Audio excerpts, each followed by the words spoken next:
Hi, hello everyone. Today we are going to learn about the suboccipital triangle. Suboccipital triangle, as the name suggests, sub means below and occipit, it is below the occipital region on posterior aspect of the neck, and it is quite deeper triangle. Let us understand the location and the relations of suboccipital triangle. So here in this image we can see the one half of the neck, all the superficial structures of the neck are removed like trapezius and even the skin, superficial fascia, deep fascia along with the trapezius muscles are removed, showing the muscles forming the roof of suboccipital triangle. So the roof is present it is formed by the semispinalis capitis and longissimus capitis, majorly medially by semispinalis, laterally by longissimus capitis muscle. After removing the structures forming the roof, then only we can see the small green color shaded triangle which is called suboccipital triangle.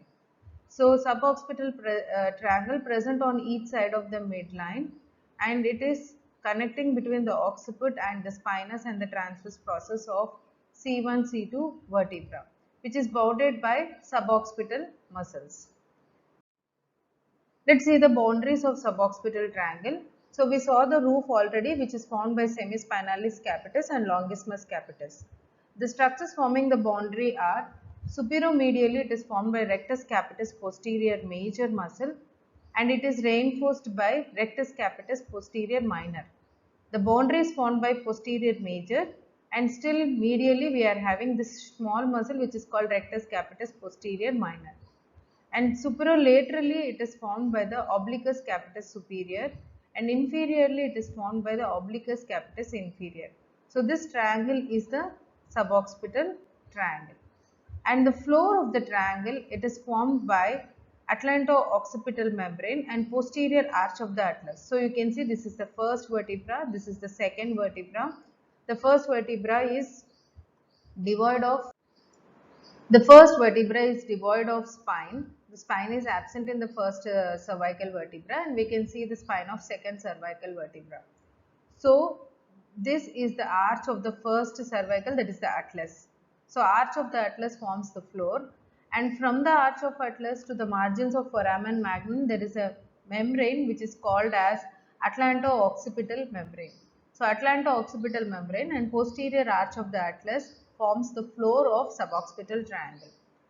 And we can see the vertebral artery here. So you can see the vertebral artery traversing through the foramens of all the that is upper six cervical vertebra, and we can see it is arches over the atlas and forming a content of suboccipital triangle.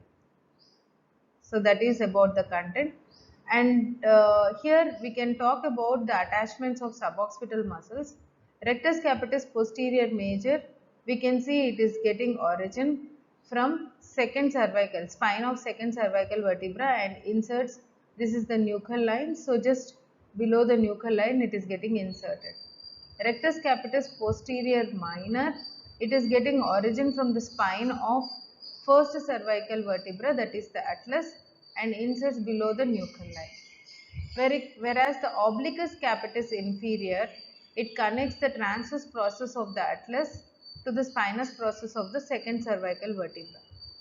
And whereas the obliquus capitis superior, it connects the superior nuchal line. We can see it connects the nuchal line till the transverse process of atlas. So these are the attachments of suboccipital muscles. All these muscles are supplied by a nerve called as suboccipital nerve, which is C1, first cervical nerve, motor part of first cervical nerve, and these muscles which forms the boundary of the triangle.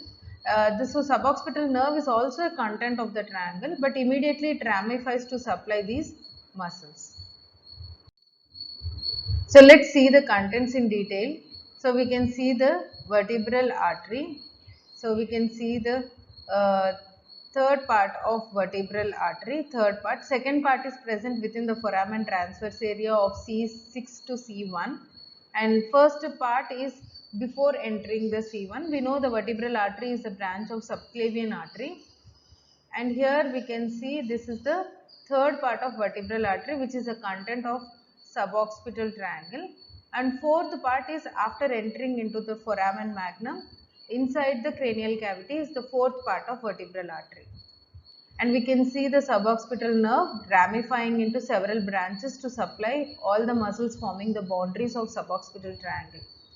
And this triangle also contains suboccipital venous plexus as the content. Here the suboccipital venous plexus are not shown because only after removing the venous plexus we can see the other contents of the triangle.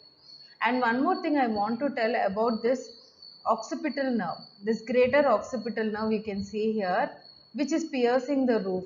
So it is winding round the inferior obliquus muscle and it pierces the roof, that is semispinalis capitis, and then it reaches the scalp to supply the posterior part of the scalp. Greater occipital nerve is the thickest cutaneous nerve in the body with the root value of C2 and C3, and it winds round the obliquus capitis inferior. So you can identify this nerve by winding round the obliquus capitis inferior and pierces the roof of suboccipital triangle and becomes superficial to supply the scalp.